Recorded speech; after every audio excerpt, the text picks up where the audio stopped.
வணக்கம். மதிமுகம் செய்திகள். இன்றைய முக்கிய நிகழ்வுகளை பார்ப்பதற்கு முன்னதாக தலைப்புச் செய்திகளை பார்க்கலாம்.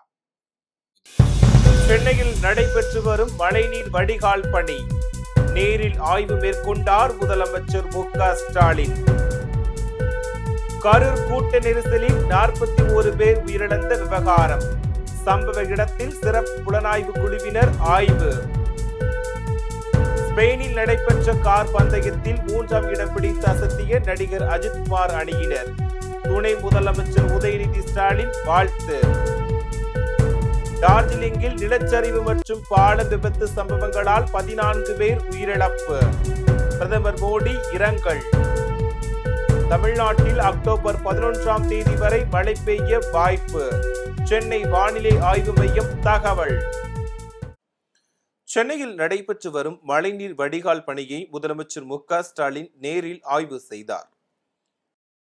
தேனாம்பேட்டை மண்டலம் டிடிகே சாலை ஆழ்வார்பேட்டையில் மாநகராட்சி சார்பில் மழைநீர் வடிகால் பணிகள் நடைபெற்று வரும் இடத்தில் சென்னை குடிநீர் வாரியத்தால் ஏற்கனவே பயன்பாட்டில் உள்ள குடிநீர் குழாய்களை மாற்றி 200 மீட்டர் நீளத்திற்கு புதிய குடிநீர் குழாய்கள் அமைக்கும் பணிகள் நடைபெற்று வருகிறது. இந்த பணிகளை முதலமைச்சர் மு.க. ஸ்டாலின் நேரில் பார்வையிட்டு ஆய்வு செய்தார். வீனஸ் காலனி 1வது தெரு, 2வது தெரு, சீமான் சீனிவாசன் தெரு, வரதராஜபுரம் பிரதான சாலை உள்ளிட்ட தெருக்களில் மழை காலங்களில் தண்ணீர் தேக்கம் ஏற்படுவதால் மழை காலங்களில் தண்ணீர் தேங்கா வண்ணம் ஜெயமால் சாலை, இளங்கோ சாலை, போயஸ் ரோடு, ராஜகிருஷ்ணா ரோடு மற்றும் டிடிகே சாலை உள்ளிட்ட 10 தெருக்களில் 8.21 கோடி ரூபாய் செலவில் சுமார் 2.16 கிலோமீட்டர் நீளத்திற்கு மழைநீர் வடிகால்கள் பணிகள் நடைபெற்று வருகிறது. இந்த பணிகளையும் முதலமைச்சர் மு.க. ஸ்டாலின் பார்வையிட்டு ஆய்வு செய்தார். அப்போது பருவமழையொட்டி பொதுமக்களுக்கு இடையூறு ஏற்படாத வகையில் அனைத்து முன்னெச்சரிக்கை நடவடிக்கைகளை மேற்கொள்ள வேண்டும் என அறிவுறுத்தினார். இந்த ஆய்வின் போது அமைச்சர் மா. சுப்பிரமணியன், எம்எல்ஏ எழிலன், மாநகராட்சி நிலைக்குழு தலைவர் சிற்றரசு உள்ளிட்டோர் உடனிருந்தனர். கரூரில் தமிழக வெற்றிக் கழக கூட்ட நெரிசல் நிகழ்ந்த இடத்தில் சிறப்பு புலனாய்வு குழுவினர் ஆய்வு மேற்கொண்டனர். கரூர் வேலுச்சாமிபுரத்தில் கடந்த மாதம் 27ஆம் தேதி தமிழக வெற்றிக் கழக தலைவர் விஜயின் பிரச்சார கூட்டத்தில் நடந்த கூட்ட நெரிசலில் சிக்கி 41 பேர் உயிரிழந்தனர். இந்த சம்பவம் தொடர்பாக கரூர் மாநகர போலீசார் வழக்கு பதிவு செய்து தமிழக வெற்றிக் கழக வடக்கு மாவட்ட செயலாளர் மதியழகன் உட்பட 2 நிர்வாகிகளை கைது செய்தனர். இந்நிலையில் கரூர் சம்பவத்தை விசாரிக்க சென்னை வடக்கு மண்டல ஐஜி அஸ்ராகார்க் தலைமையிலான சிறப்பு புலனாய்வு குழுவை அமைத்து சென்னை உயர்நீதிமன்றம் உத்தரவிட்டது. வழக்கு தொடர்பான அனைத்து ஆவணங்களும் சிறப்பு குழுவிடம் கரூர் நகர காவல் நிலையத்தினர் ஒப்படைத்தனர். இந்நிலையில் கூட்ட நெரிசல் சம்பவம் நடந்த இடத்தில் ஐஜி அஸ்ராகார்க் தலைமையிலான சிறப்பு குழுவினர் ஆய்வு நடத்தினர். இதனிடையே கூட்ட நெரிசல் ஏற்பட்ட இடத்தில் ஆய்வு செய்து விசாரணையை தொடங்கியுள்ளதாக ஐஜி அஸ்ராகார்க் தெரிவித்தார். மேலும் விசாரணை தொடக்க நிலையிலேயே இருப்பதால் தற்போதைக்கு ஏதும் கூற முடியாது எனவும் தெரிவித்தார். நடிகர் அஜித்குமாரின் அணி ஸ்பெயினில் நடைபெற்ற கார் பந்தயத்தில் 3ஆம் இடம் பிடித்துள்ள நிலையில் அவர்களுக்கு துணை முதலமைச்சர் உதயநிதி ஸ்டாலின் வாழ்த்து தெரிவித்துள்ளார். நடிகர் அஜித்குமாரின் கார் பந்தய அணியினர் ஸ்பெயினில் பார்சிலோனாவில் நடைபெற்ற 24H சீரியஸில் கன்ஸ்ட்ரக்டர் சாம்பியன்ஷிப் பிரிவில் கலந்து கொண்டு 3ஆம் இடம் பிடித்து அசத்தினர். இதனைத் தொடர்ந்து துணை முதலமைச்சர் உதயநிதி ஸ்டாலின் நடிகர் அஜித்குமார் அணியினருக்கு வாழ்த்துக்களையும் நன்றிகளையும் தெரிவித்துள்ளார். இது தொடர்பாக உதயநிதி ஸ்டாலின் வெளியிட்டுள்ள எக்ஸ் பதிவில் நடிகரும் நண்பருமான அஜித்குமார் சாரின் அஜித்குமார் ரேசிங் டீம் 24H ஐரோப்பிய சாம்பியன்ஷிப் கார் பந்தயத்தில் ஒட்டுமொத்தமாக 3ஆம் இடம் பிடித்ததை அறிந்து மகிழ்ந்தோம் எனவும் இந்த வெற்றியின் மூலம் சர்வதேச அளவில் கார் பந்தயத்தில் இந்தியாவையும் தமிழ்நாட்டையும் பெருமையடைய செய்துள்ள அஜித் சாருக்கும் அவருடைய குழுவினருக்கும் வாழ்த்துக்களை தெரிவித்துக் கொள்கிறோம் எனவும் குறிப்பிட்டுள்ளார். இந்த சர்வதேச போட்டியின் போது நம்முடைய தமிழ்நாடு விளையாட்டு மேம்பாட்டு ஆணையத்தின் லோகோவை கார் மற்றும் ஜெர்சியில் பயன்படுத்தியதற்காக தமிழ்நாடு அரசு சார்பில் நன்றி தெரிவித்து மகிழ்கிறோம் என கூறியுள்ள அவர் ரேசிங் களத்தில் இன்னும் பல வெற்றிகளை குவிக்க வாழ்த்துவதாக பதிவிட்டுள்ளார். மேற்கு வங்காள மாநிலம் டார்ஜிலிங்கில் நிலச்சரிவு மற்றும் பாலம் விபத்து சம்பவங்களால் உயிரிழந்தவர்களுக்கு பிரதமர் மோடி இரங்கல் தெரிவித்துள்ளார். மேற்கு வங்காள மாநிலம் டார்ஜிலிங் பகுதியில் தொடர்ந்து கனமழை பெய்து வருகிறது. இதனால் அங்கு உள்ள பல்வேறு இடங்களில் நிலச்சரிவுகள் ஏற்பட்டுள்ளன. மேலும் மிரிக் என்ற இடத்தில் இரும்பு பாலம் ஒன்று இடிந்து விழுந்தது. இதுவரை நிலச்சரிவு மற்றும் பாலம் விபத்து ஆகிய சம்பவங்களில் சிக்கி 14 பேர் உயிரிழந்துள்ளதாக தகவல் வெளியாகியுள்ளது. இந்நிலையில் இந்த சம்பவம் தொடர்பாக பிரதமர் மோடி வெளியிட்டுள்ள எக்ஸ் பதிவில், டார்ஜிலிங்கில் பாலம் இடிந்து விழுந்ததில் ஏற்பட்ட உயிரிழப்புகள் மிகுந்த வேதனை அளிக்கிறது என குறிப்பிட்டுள்ளார். தங்கள் அன்புக்குரியவர்களை இழந்தவர்களுக்கு இரங்கல் தெரிவித்துள்ள மோடி, காயமடைந்தவர்கள் விரைவில் குணமடைய வேண்டும் எனவும், கனமழை மற்றும் நிலச்சரிவுகளை தொடர்ந்து டார்ஜிலிங் மற்றும் அதனை சுற்றியுள்ள பகுதிகளில் நிலைமை உன்னிப்பாக கண்காணிக்கப்படுகிறது. பாதிக்கப்பட்டவர்களுக்கு சாத்தியமான அனைத்து உதவிகளையும் வழங்க உறுதி பூண்டுள்ளோம் எனவும் பதிவிட்டுள்ளார்.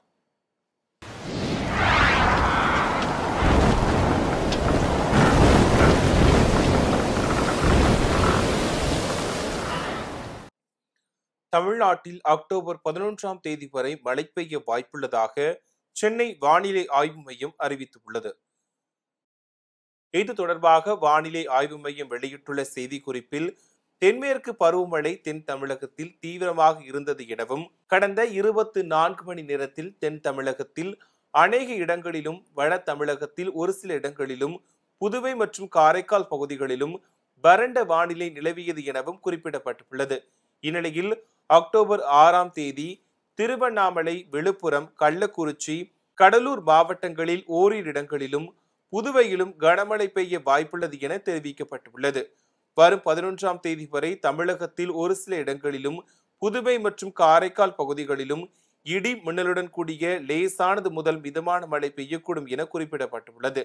மேலும் குமரிக்கடல் பகுதியில் சூறாவளி காற்று மணிக்கு 40 முதல் 50 கிலோமீட்டர் வேகத்திலும், இடையிடையே 60 கிலோமீட்டர் வேகத்திலும் வீசக்கூடும் என வானிலை ஆய்வு மையம் தெரிவித்துள்ளது. தமிழ்நாட்டை நாசப்படுத்த துடிக்கும் கூட்டத்தை வேரோடும் வேரடி மண்ணோடும் வீழ்த்த வேண்டும் என முதலமைச்சர் மு.க. ஸ்டாலின் தெரிவித்துள்ளார். இது தொடர்பாக முதலமைச்சர் மு.க. ஸ்டாலின் தனது எக்ஸ் பக்கத்தில் வீடியோ ஒன்றை வெளியிட்டு பதிவு ஒன்றையும் வெளியிட்டுள்ளார். அதில், தமிழ்நாட்டை நாசப்படுத்த துடிக்கும் கூட்டத்தை வேரோடும் வேரடி மண்ணோடும் வீழ்த்த வேண்டும் என தெரிவித்துள்ளார். மேலும் தமிழ்நாட்டை தலைகுனிய விடமாட்டோம் என உறுதியேற்போம் என குறிப்பிட்டுள்ள அவர், தமிழ்நாடு போராடும், தமிழ்நாடு வெல்லும் என பதிவிட்டுள்ளார். வேலூர் மாவட்டம் குடியாத்தம் அருகே விவசாய நிலத்தில் கை கால்கள் கட்டப்பட்ட நிலையில் விவசாயி இறந்து கிடந்த சம்பவம் பரபரப்பை ஏற்படுத்தியுள்ளது. குடியாத்தம் அடுத்த பூங்குளம் கிராமத்தைச் சேர்ந்தவர் ராஜீவ்காந்தி.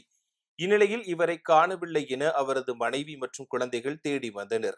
இதனிடையே பூங்குளம் வனப்பகுதியை ஒட்டிய விவசாய நிலத்தில் கை கால்கள் கட்டிய நிலையில் ராஜீவ்காந்தி சடலமாக இருப்பதை கண்ட உறவினர்கள் அதிர்ச்சி அடைந்தனர். அப்போது ராஜீவ்காந்தி சடலம் அருகே நாட்டு துப்பாக்கியும் இருந்துள்ளது.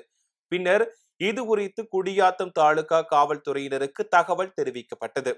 அதன் பேரில் விரைந்து வந்த காவல்துறையினர் மேற்கொண்ட முதல் விசாரணையில் ராஜீவ்காந்தி மற்றும் சில நபர்கள் நாட்டு துப்பாக்கியுடன் வேட்டையாட சென்றபோது வன விலங்குகளுக்காக சட்டவிரோதமாக அமைக்கப்பட்டிருந்த மின்வேலியில் சிக்கி உயிரிழந்ததாக கூறப்படுகிறது. அவருடன் சென்றவர்கள் ராஜீவ்காந்தி உயிரிழந்தவுடன் கை கால்களை கட்டி எடுத்து வந்திருக்கலாம் என்ற கோணத்தில் போலீசார் விசாரணை மேற்கொண்டு வருகின்றனர். மேலும் ராஜீவ்காந்தியின் உடலை கைப்பற்றிய போலீசார் நாட்டு துப்பாக்கியை பறிமுதல் செய்து விசாரணை மேற்கொண்டு வருகின்றனர். பல்வேறு மாவட்டங்களில் நடைபெற்ற நிகழ்வுகளை களத்தில் மதிமுகம் பகுதியில் பார்க்கலாம்.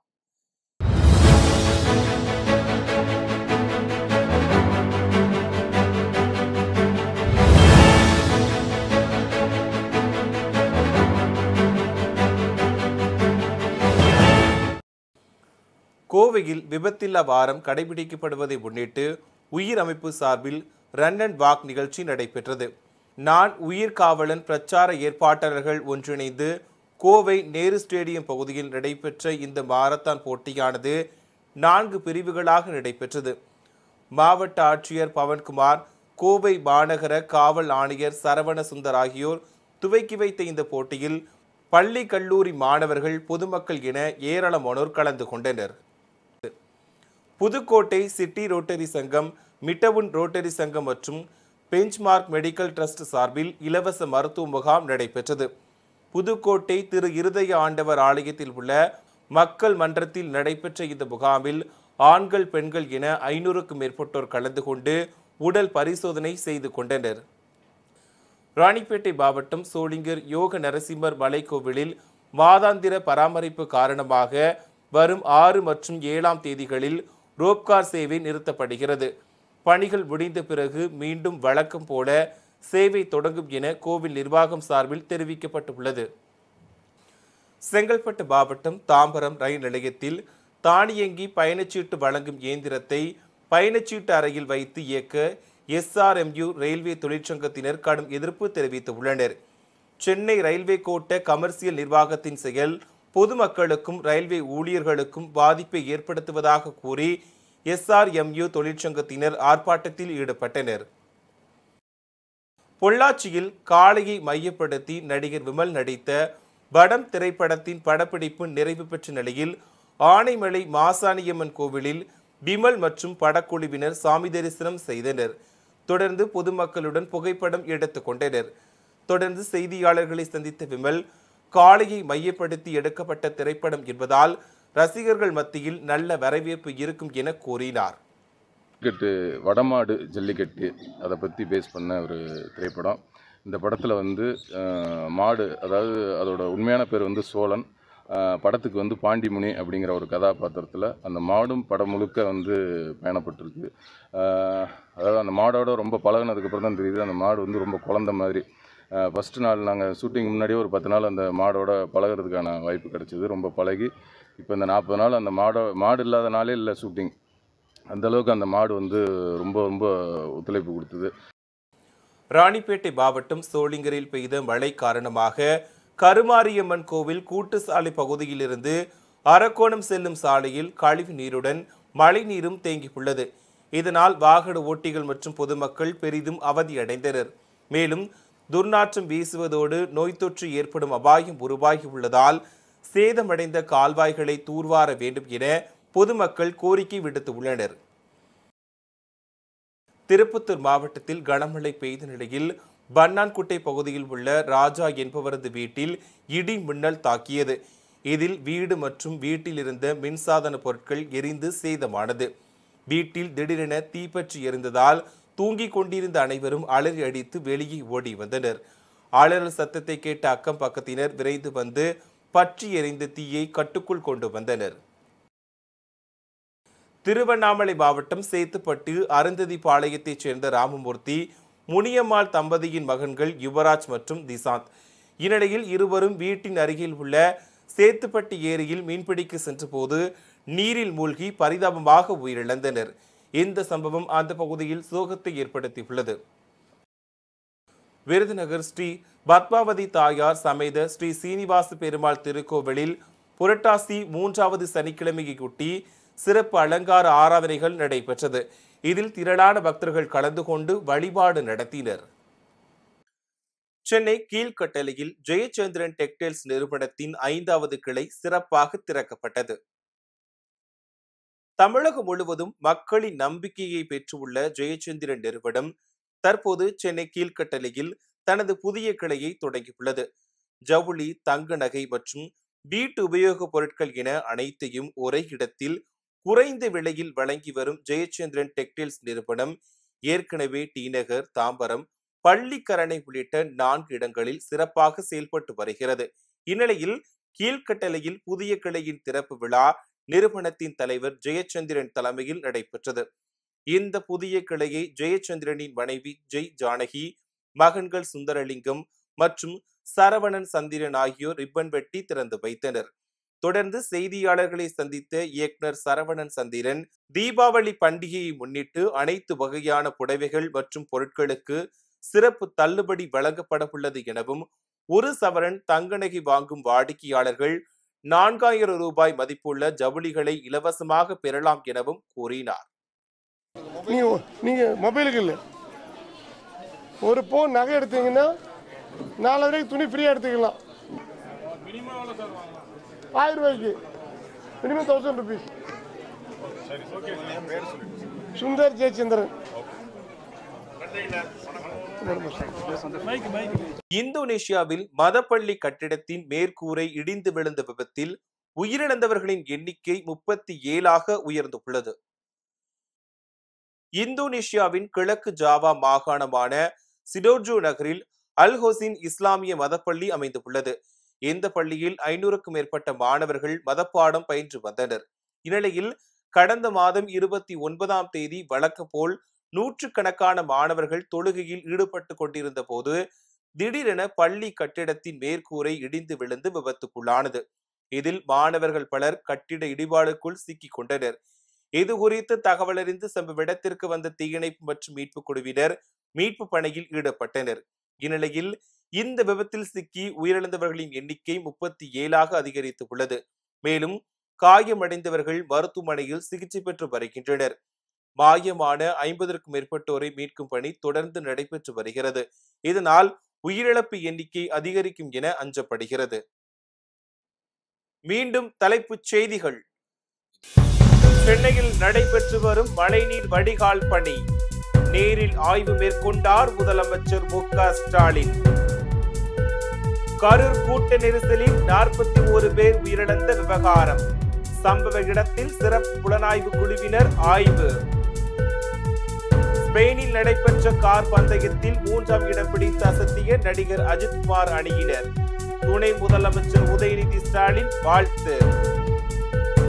டார்ஜிலிங்கில் நிலச்சரிவு மற்றும் பால விபத்து சம்பவங்களால் 14 பேர் உயிரிழப்பு. பிரதமர் மோடி இரங்கல். தமிழ்நாட்டில் அக்டோபர் 11ஆம் தேதி வரை மழை பெய்ய வாய்ப்பு. சென்னை வானிலை ஆய்வு மையம் தகவல். இத்துடன் செய்திகள் நிறைவடைந்தன. மீண்டும் செய்திகள் காலை 8 மணிக்கு. மேலும் செய்திகளை தெரிந்து கொள்ள மதிமுகம் பிரைம் யூடியூப் தளத்தில் இணைந்திருங்கள்.